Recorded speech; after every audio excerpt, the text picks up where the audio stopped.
회개하면 더 이상 원수가 참소할 수 없다. 하나님과 우리 사이를 분리시키는 것은 두 가지다. 첫째는 믿지 않는 것이요. 둘째는 죄 때문이다. 믿음에는 여러 사례들이 있다. 죄 가운데 살았으나 믿은 후에 회복하였다. 믿었다가 타락하였으나 다시 회복하였다. 믿음으로 시작하였으나 버림을 받았다.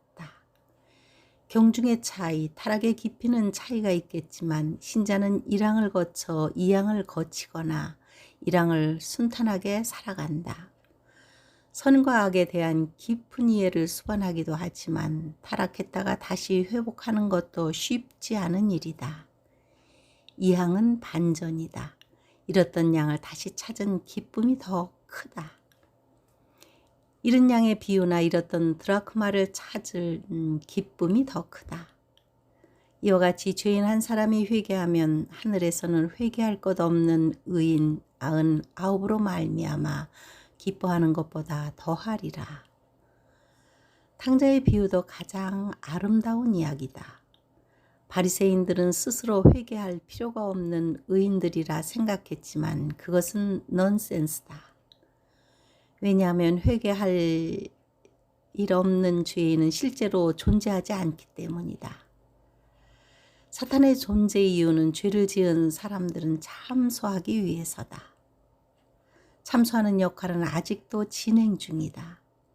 우리 형제들은 참소하던 자, 곧 우리 하나님 앞에서 밤낮 참소하던 자가 쫓겨났고, 사람이 죄를 지으면 원수가 참소하는데 그가 검사 역할을 하는 것이 허용되었기 때문이다. 그러나 회개하면 더 이상 원수가 참소할 수 없다. 어린 양의 피로써 회개하는 죄를 덮어 삭제시킬 수 있다. 회개를 하지 못하게 만드는 교리는 사단이 가장 좋아하는 주제 중 하나로 이 교리를 집요하게 교회에 확산시킨다. 신자라도 타락 상태에 있으면 죄의 종이 되고 사망이 왕노릇한다. 죄 때문에 원수에게 팔린다.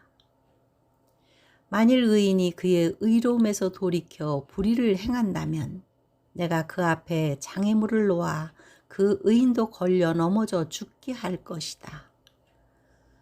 타락한 의인이란 있을 수 없다. 바울도 버림을 당할까 두려워하였는데 많이 받은 자는 위험도 커진다. 내가 내 몸을 쳐 복종하게 함은 내가 남에게 전파한 후에 자신이 도리어 버림을 당할까 두려워함이로다. 그러나 타락한 죄인이라도 회개하면 핏값으로 다시 살 수 있다. 죄에 팔린 자는 오직 핏값으로만 살 수 있다. 그러나 내가 만일 의인에게 죄 짓지 말라고 경고해 주어서 그 의인이 죄를 짓지 않는다면 그가 경고를 받아들였기 때문에 반드시 살게 되고 너도 목숨을 보존하게 될 것이다. 그러므로 하나님의 말씀을 선포하는 파수꾼들이나 교사들은 하나님의 뜻에 합당한 삶을 살 것을 권고해야 한다.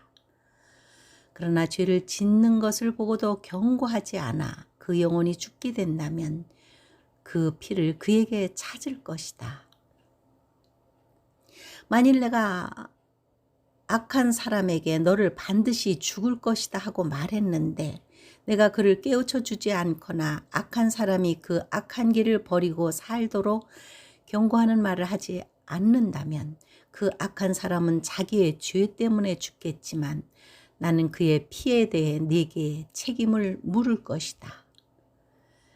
죄에 대한 하나님의 법칙은 명확하고 어렵지 않다. 우리는 죄에서 떠나야 하고 경건하고 거룩하게 살아야 한다. 만약 죄를 지었다면 즉시 회개하여 원수에게 참속거리를 주지 않아야 한다. 바울조차도 나는 날마다 죽노라 고백했다. 요한계시록에서 구원받은 자들을 이기는 자로 칭한 것은 믿음과 삶 사이에서 혼란했던 교회에게 매우 적절한 교훈을 준 것이다. 이 세대는 교사들의 세대다. 우리에게 말하는 사람이 너무 많기 때문이다. 우리는 쉴 새 없이 많은 메시지를 듣지만 거의 기억하지 못한다.